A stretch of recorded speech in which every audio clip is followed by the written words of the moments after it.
আজকের এপিসোড সালাউদ্দিন সাহেবের নিয়া। উনি বিএনপির সবচেয়ে গুরুত্বপূর্ণ নেতা, মানে দ্বিতীয় প্রধান নেতা বলা যেতে পারে, অপেক্ষাকৃত তরুণ নেতা। সারা দেশের মানুষের আগ্রহ আছে কলে সালাউদ্দিন সাহেবের বিষয়ে। আমার আছে, হ্যাঁ, আমার ওনার খুব পছন্দই হয়। কেন হয় বলি। প্রথমত, উনি দারুণ সুদর্শন একজন মানুষ। বাংলাদেশের পলিটিশিয়ানদের মধ্যে এমন সুদর্শন আর কেউ আছে কিনা আমার জানা নাই। পলিটিশিয়ানদের বাদ দেন, বাংলাদেশের নাগরিকদের মধ্যে এরকম সুদর্শন পুরুষ খুব কমই পাওয়া যাবে। ওনার বয়স মনে হয় 62-63 এরকম হবে, কিন্তু দারুণ রিজু একহারা ফিগার, দারুণ ফ্যাশন সচেতন। পাঞ্জাবির উপরে যে কোটিটা পরেন না, সেটা খুব এক্সক্লুসিভ করে মনে হয় উনি ডিজাইন করেছেন, আর কোথাও দেখবেন না। নিজে ডিজাইন করেছেন, আমি শিওর। ভবিষ্যতে সালাউদ্দিন কোটি হিসেবে এটা পরিচিতি পাইতে পারে। এগুলো তো গেল প্রশংসার দিক। উনি রূপালী পর্দার সেলিব্রিটি হইলে এই কথাগুলো এনাফ ছিল, কিন্তু উনি রাজনীতিবিদ, বাংলাদেশের প্রধান দলের বলা যায় দ্বিতীয় প্রধান রাজনৈতিক ব্যক্তি। তাই উনার যে কোনো আচরণ, যে কোনো ইতিহাস আমরা একদম মাইক্রোস্কোপের নিচে ফেলা দেখব। আমরা উনার সাম্প্রতিক ঔদ্ধত্য নিয়ে শুরু করতে পারি।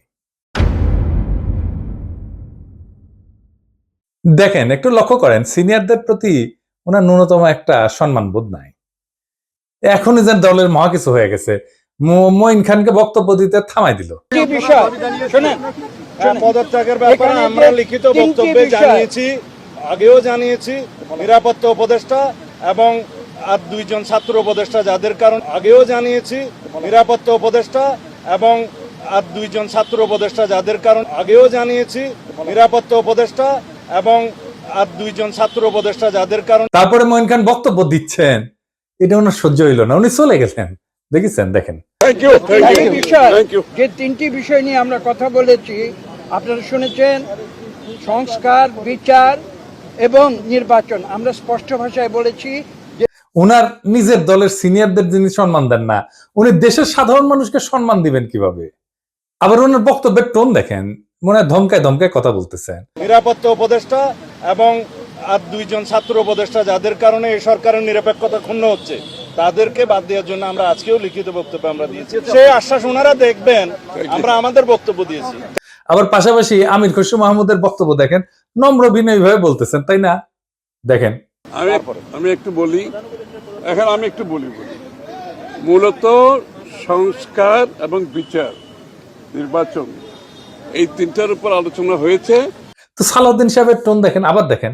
নিরাপত্তা উপদেষ্টা এবং আর দুইজন ছাত্র উপদেষ্টা যাদের কারণে এই সরকারের নিরপেক্ষতা ক্ষুণ্ণ হচ্ছে, তাদেরকে বাদ দেওয়ার জন্য আমরা আজকেও লিখিত বক্তব্য আমরা দিয়েছি। মনে হয় ধমকাইতেছেন। উনার ধমকানের কেউ তো দে, হ্যাঁ তো দে না। হ্যাঁ, সে বলে সুপুরে সরাইলে সাংবিধানিক সংকট তৈরি হবে, আর প্রফেসর ইউনূস পদত্যাগ করলে জাতি নাকি বিকল্প বেসা নেবে। মানে সুপুর কোনো বিকল্প নাই। হাসিনার যেমন বিকল্প ছিল না, সুপুরও বিকল্প নাই। যাই হোক, এটা আওয়ামী লীগ বললে তো মানা যাইতো, এটা বিএনপি বলে যে সুপুর কোনো বিকল্প নাই। কোন লেভেলের বেদবি দেখেন। সালাউদ্দিন সাহেবকে নিয়ে কয়টা প্রশ্ন উঠছে বলে, খুব গুরুতর প্রশ্ন, যেটার জবাব ওনারে দিতেই হবে, বিএনপিকেও দিতে হবে। কারণ বিএনপি ক্ষমতায় যাইতে চায়, সরকার গঠন করতে চায়, এবং বিএনপির মুখপাত্র সালাউদ্দিন সাহেব। আলাপ উঠিছে যে সালাউদ্দিন সাহেবের পোলা এস আলমের অফিসে বসতেছে। এই ব্যাপারে সালাউদ্দিন সাহেবের বক্তব্য কি? এস আলমের সাথে সালাউদ্দিন সাহেবের সম্পর্ক কি? এটা না একটা ব্যাখ্যা দেশবাসী জানতে চাইতে পারে। সারা দেশে একটা ধারণা প্রবল, সালাউদ্দিন সাহেব শেখ হাসিনার ক্যাশিয়ার, দুর্বৃত্ত, অলিগার্ক এস আলমকে, তার বাণিজ্যিক সাম্রাজ্যকে প্রোটেকশন দিতেছেন। সালাউদ্দিন সাহেবের স্পষ্ট বক্তব্য দেওয়া উচিত, বিএনপির স্পষ্ট বক্তব্য দেওয়া উচিত। সালাউদ্দিন সাহেব যখন ধরা পড়ছিলেন, গুম হয়েছিলেন যে বাসায়, ওইটা এস আলমের একজন কর্মচারীর বাসা ছিল। অদ্ভুত ব্যাপার না? ফিরে আসলেন, যে গাড়ি চললেন সেটাও একজন এস আলমের গাড়ি। সালাউদ্দিন সাহেব গুম কমিশনে জবানবন্দি দিচ্ছেন, এটা সত্য। গুম কমিশন একটা ফ্যাক্ট ফাইন্ডিং কমিশন। এখানে জবানবন্দি দিলে গুমের বিচার হবে না। গুমের বিচারের জন্য আন্তর্জাতিক অপরাধ ট্রাইব্যুনালে অভিযোগ দায়ের করতে হবে। সালাউদ্দিন সাহেব আন্তর্জাতিক অপরাধ ট্রাইব্যুনালে কোনো অভিযোগ জমা দেন নাই, আজকা পর্যন্ত জমা দেন নাই। এটা নিয়ে ইলিয়াস বলছিল, ইলিয়াসকে কি গালাগালি সবাই। ইলিয়াস তো ভুল বলে নাই। সালাউদ্দিন সাহেবের গুমের বিচার হোক, উনি ট্রাইব্যুনালে অভিযোগ দায়ের করেন। উনি কেন করেন নাই এখনো পর্যন্ত অভিযোগ দায়ের, এই প্রশ্ন ওনাকে করাই যায়, এবং রাজনৈতিক নেতা হিসেবে এটার জবাব ওনাকে দিতেই হবে। এবার আসি ওনার গুম হওয়ার পরের ঘটনা নিয়ে। ওনার গুমের বিষয় নিয়ে প্রশ্ন তুললে ইলিয়াস, তাসনিম খানের লিখছে, বিএনপি নেতা সালাউদ্দিন আহমেদ র্যাবের হাতে বলপূর্বক অন্তর্ধানের শিকার হয়েছিলেন, ব্র্যাকেটে গুম। বিএসএফ এর মাধ্যমে তাকে বর্ডার ক্রস করায় Indian national investigation agency NIA এর হাতে তুলে দেওয়া হয়। বাংলাদেশ এবং ইন্ডিয়ান রাষ্ট্রীয় বাহিনীর হাতে বলপূর্বক অন্তর্ধান এবং এক্সট্রাঅর্ডিনারি রেন্ডিশনের একজন সার্ভাইভারকে নিয়ে যারা কুৎসিত প্রপাগান্ডা করছো, তাদের উপরে মজলুমের লানত। হ্যাঁ, ঠেলায় পড়লে নাকি বাঘে ধান খায়। আর পার্সিকুলার তাসনিম খলিল ঠেলায় পড়লে ইসলামী ভোকাবুলারি ইউজ করে, লানত ইউজ করেছে। যার জন্য ইউজ করেছে তারে ধন্যবাদ। ইলিয়াসের কারণে হাজার হোক, লানত শব্দটা তো ইউজ করেছে। সাউদ্দিন সাহেবের গুমের বিষয়ে আমরা সবসময় কথা বলছি, সবাই, ইলিয়াসও বলছে, সবসময় ওনার পক্ষে দাঁড়াইছে, ইলিয়াসও দাঁড়াইছে। আমাদের সকলের সহমর্মিতা আছে, সমবেদনা আছে। কিন্তু গুম পরবর্তী সময় ওনার কিছু কাজকর্ম প্রশ্নের উদ্বেগ করছে, যার জবাব ওনাকে দিতে হবে, কারণ উনি পলিটিশিয়ান। যাই হোক, উনি গুম হয়েছেন, এটার কারণে ওনাকে কোনো ইনডেমনিটি দেওয়া তো সম্ভব না।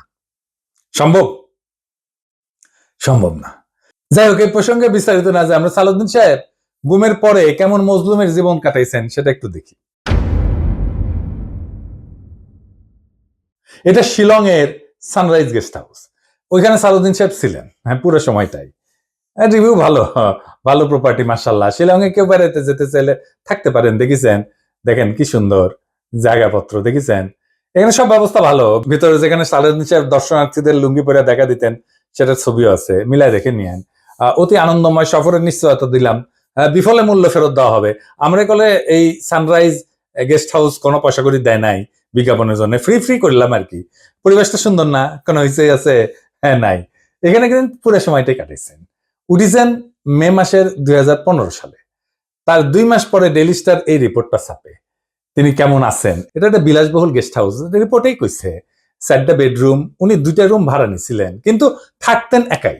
দেখেন রিপোর্টে বলা আছে, অন্তত এই রিপোর্টে তাই বলতেছে। কিচেন আছে, খুব চমৎকার ড্রয়িং রুম আছে, ফায়ার প্লেস আছে, সবুজ লন আছে, পিসের সবুজ লন, এটা দেখে দেন, এইটা সে লাইব্রেরি আছে, বার আছে, তাতে মদ্যজাতীয় পানীয় আছে। ভালো। সাদিন সাহেব একা খেলেন, হাঙ্কার দিয়েছে, খাবেন না, কিছু করলাম নাহিনি। তাইলে সাদিন সাহেব একটা কথা কই, যে সত্যেন্দ্রনাথ দত্ত আছে না, ওনার মদিরা মঙ্গল নামে একটা প্যারোডি আছে। ওই যে ডিএল রায়ের বঙ্গ আমার জননী, আমার ধাত্রী, আমার দেশ, একটা গান আছে না, ওইটা দিয়ে এটা একটা প্যারোডি বানিয়েছিলেন, মদিরা মঙ্গল।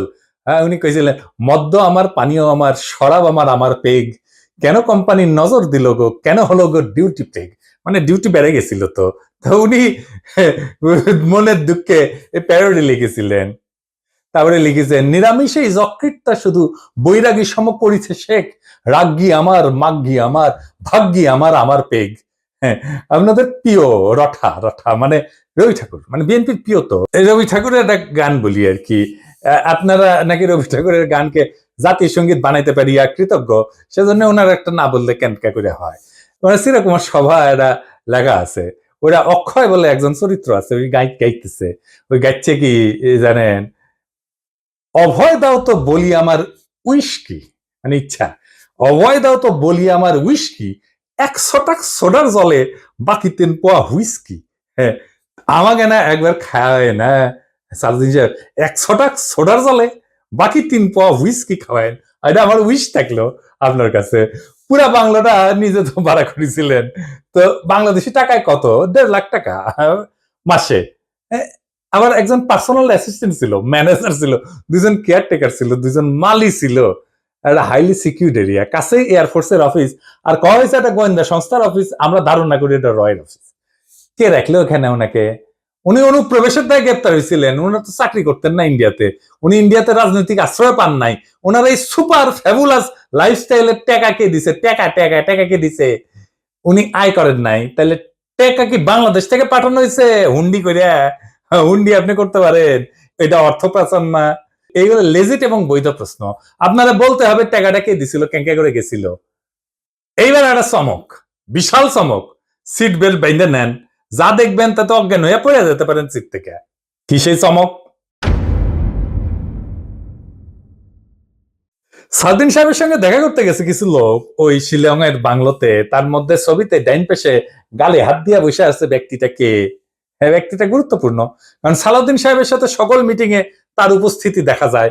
সে ঠিক ওই একই চেয়ারে বসে এইটা সাহেব আপনি দুইটা ছবি পাশাপাশি দেখান না। দেখেন দুই সময়ের ছবি কলে দেখা করতে এসছে, তারাও ভিন্ন কলে। হ্যাঁ, সাউদ্দিন সাহেব এক ছবিত লুঙ্গি পরে আছে আর এক ছবিত পায়জামা পরে আছে, দেখেছেন।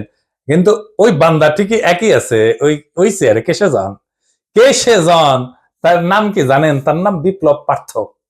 চট্টগ্রামে তাকে সবাই চেনে আওয়ামী লীগের একজন লেসপেন্সার, আওয়ামী লীগের একজন কর্মী এবং ভারতীয় এজেন্ট হিসেবে। আওয়ামী লীগের 15 বছর পুরোটা সময় দাপটের সাথে জীবনযাপন করে গেছেন। ছিলেন চট্টগ্রাম মহানগর আওয়ামী লীগের সাধারণ সম্পাদক আজম নাসির উদ্দিনের অন্যতম ডাইন হাত। আজম নাসিরের অনলাইনে একটা পোর্টাল ছিল, তার নাম ছিল জয় নিউজ। জয় নিউজের সাংবাদিক হিসেবে দীর্ঘদিন কাজ করেছিল এই বিপ্লব পার্থ, মাশাআল্লাহ। কিন্তু এইসব পরিচয়ের বাইরেও তার একটা বড় পরিচয় আছে।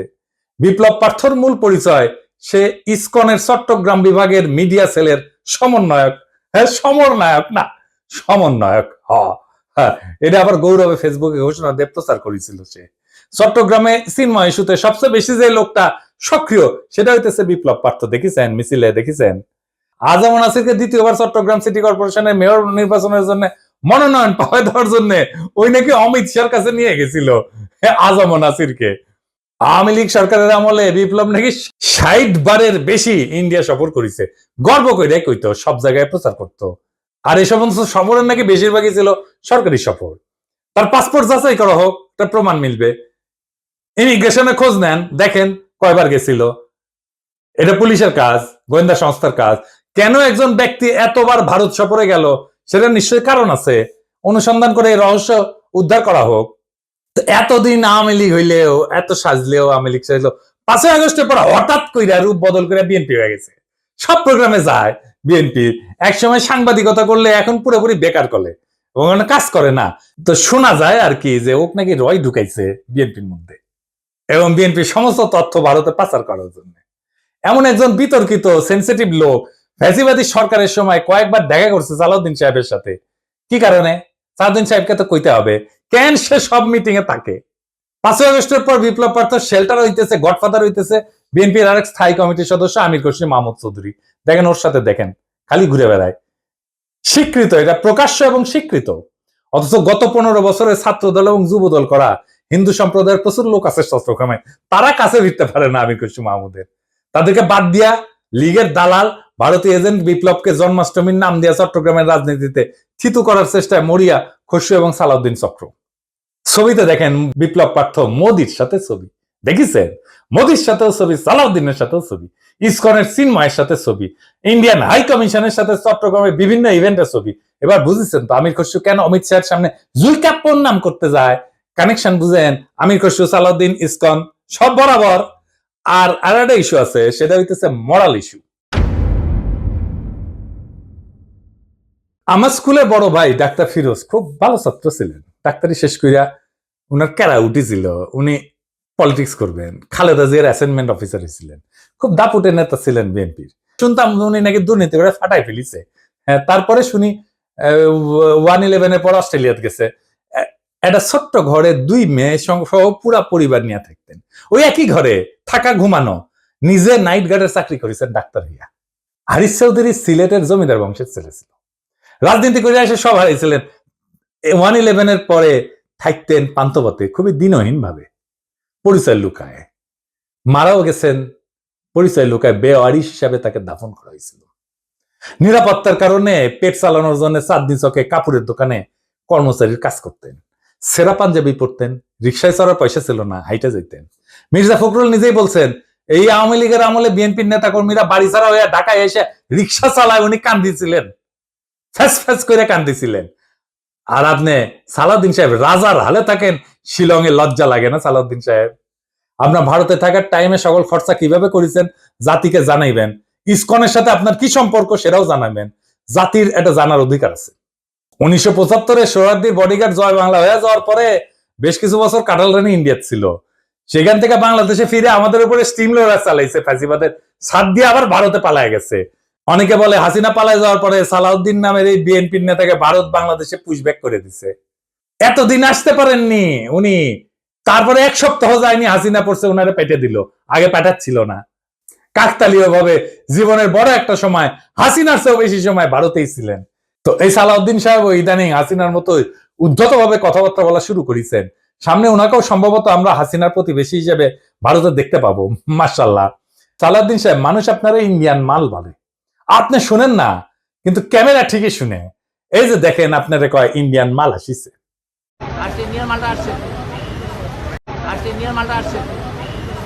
একজন নেতার চেহারা, পোশাক, স্টাইল, ফ্যাশন এ সমস্ত ইতিহাসের পাতায় জায়গা করে নেয় না।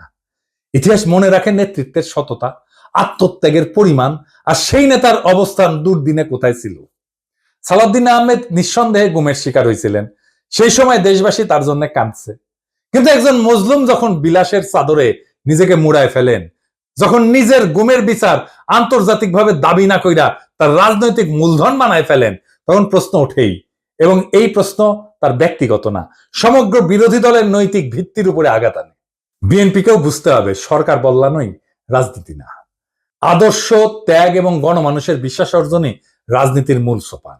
আর সেই বিশ্বাস অর্জনের পথে সবচেয়ে বড় বাধা যদি হয় নিজের দলে থাকা সদ্য ভুক্তভোগী, ছায়া সুবিধাভোগী কিংবা একবিংশ শতকের গেস্ট হাউস রেভলিউশনারি, তাহলে শাসক পরিবর্তন হইলেও শাসন ব্যবস্থা বদলায় না। সালাউদ্দিন সাহেব, আপনি যদি সত্যি গণতন্ত্র চান, তাহলে সাংবাদিকের ধমকানো বন্ধ করেন, দলের সিনিয়রদের সম্মান করেন, জাতীয় ঐক্যের প্রতীক প্রফেসর ইউনূসকে তার যোগ্য সম্মান দেন, সম্মান নিয়ে কথা বলেন। আমরা চাইলে আর একটা প্রফেসর ইউনূসের মতো ফিগার পাবো না। চাইলে বটতলার উকিল হাজারো চুপ্পু পাওয়া যাবে। এস আলমের ছায়া থেকে বেড়ায় আসেন, আর সাহস থাকলে আন্তর্জাতিক অপরাধ ট্রাইব্যুনালে গিয়া বলেন আমি গুম হয়েছিলাম, বিচার চাই। কারণ মানুষ আর একজন হাসিনা খুঁজতেছে না, তারা খুঁজতেছে এমন একজন নেতা যে প্রহসনের মুখোশ পইরা ট্র্যাজেডিকে উপহাস করে না। মানুষ ইতিহাসের পুনরাবৃত্তি চায় না, তারা ইতিহাস বদলাইতে চায়। তাই সিদ্ধান্ত আপনার সালাউদ্দিন সাহেব, আপনি ইতিহাস হবেন না আর একটা ব্যঙ্গাত্মক পুনরাবৃত্তি হবেন। আপনি বিশাল নেতা, আমরা অতি ক্ষুদ্র পিঁপড়া, কিন্তু মহাকালে যখন আমরা কেউই থাকবো না, সেই সময় এই ভিডিও থাকবে, প্রশ্নগুলো থাকবে, ইতিহাস জানবে। কেউ কেউ প্রশ্ন জারি রাখছিল, কেউ কেউ সবকিছু মেনে নেয় নাই। এইভাবে জাতি চ্যালেঞ্জ করবে সেই দলটাকে যারা আগামী সরকার গঠন করতে চায় একটা রক্তাক্ত বিপ্লবের পরে, যে বিপ্লবের আকাঙ্ক্ষা ছিল ভারতীয় আধিপত্যবাদ মুক্ত একটা দেশ,